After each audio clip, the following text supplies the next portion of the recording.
Hello and welcome to another Final Fantasy XVI video. Today we're going to quickly talk about the possible options that they could take when it comes to any DLC and how the story so far may affect the route the creators take with said DLC. Just a quick note before we get into it, this video does contain some late to end game spoilers, so if you haven't yet finished the game and you don't want anything ruining, pause the video and come back to us once you finish the main story. With that out of the way, let's get into it.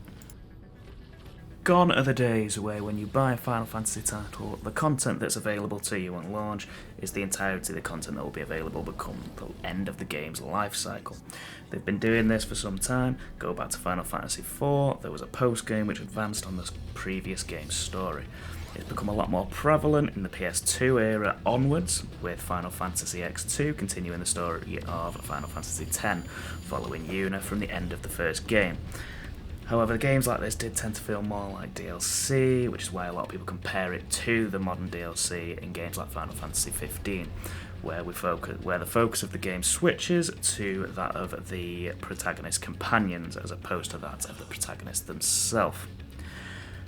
These tend to be met with a mixed bag of reviews. They're not always well received within the community. However, to say that Final Fantasy isn't a game that's adapted to have DLC for some time would just be a barefaced lie. Now, during an interview with IGN, the development team stated prior to the game's release that they wanted to create a complete and full story, one that players could enjoy from beginning to end without DLC. However, since the game's release, they've also commented saying that they listened to the feedback from players since the game's release, stating they want to see more from the story, and that they will hopefully have something to give back to the players in the near future. Now, as ambiguous a statement as this is, it wouldn't be too far-fetched to believe they could potentially somewhat pick up, at least, where the story left off.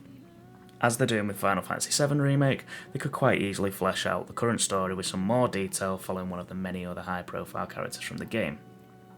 One thing we can say with some degree of certainty, though, is that whatever the plans they have to flesh out this current game, the chance of it continuing to follow the protagonist Clive are essentially slim to none, as those that have played the game through will know it's quite difficult to continue the story of a dead man. Now, onto some theories as to the direction the DLC could take. For a start, at the end of the main story we see Gav take over the role of Cid following the presumed and heavily implied death of Clive, and while the current main threat of Ultima is gone, there is still plenty of rebuilding and restructuring required throughout the world, following the events of the endgame. Despite the Mother Crystals being destroyed and Ultima defeated, there's still many areas of the world map that are infected with the Blight. That, accompanied with the sequence immediately before the credits roll, it's revealed that the story we've just played is in fact written in a book by one Joshua Rosfield. This could be interpreted in one of two ways. The first being that the entire game was just you playing out a story from a children's book, or, despite what's implied towards the end of the game, Joshua is in fact alive and did not die, and he even lived long enough to write about what happened following the defeat of Ultima. Now, something that's repeatedly mentioned throughout the game is the disappearance of one of the icons, Leviathan. This is alluded to at various points in the game. There are several texts you can even find in the game that mention the lost deity. Joshua even mentions it when you find the complete Muriel while looking for Odin. Now, those of you that have played any previous entry in the Final Fantasy series, it's likely you'll recognise the name Leviathan.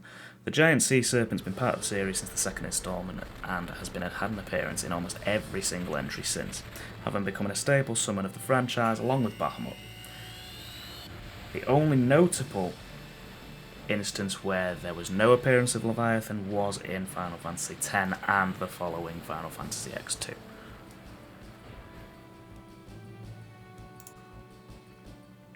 Now, anyone who has managed to pick up a copy of the Collector's Edition for Final Fantasy XVI, along with all the other collectibles, you'll notice that there is a box with artwork. On the box, the artwork depicts Ultima surrounded by the icons in the game, including the depiction of Leviathan on the very front of the box.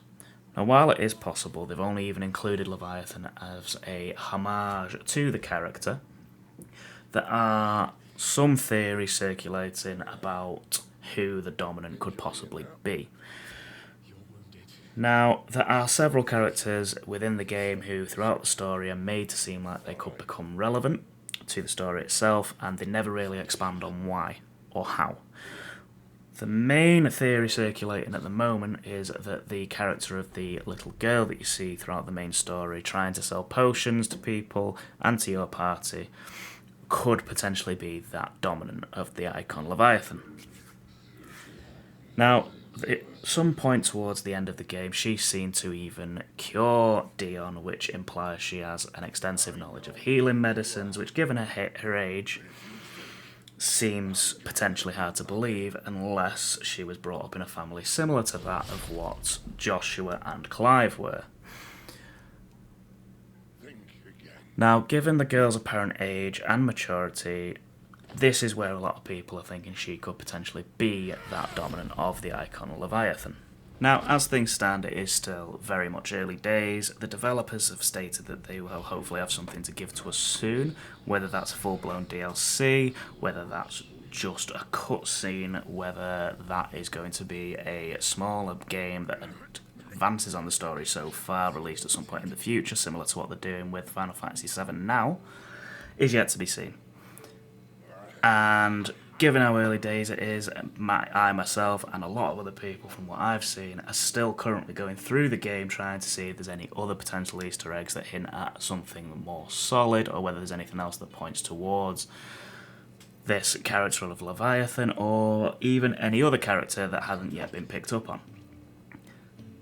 Now, is this something you guys would want to see explored in the future release of DLC? Do you want DLC? Let us know in the comments below, and if you've made it this far, don't forget to like the video and subscribe to the channel to support us and be notified of future content. Thanks for watching.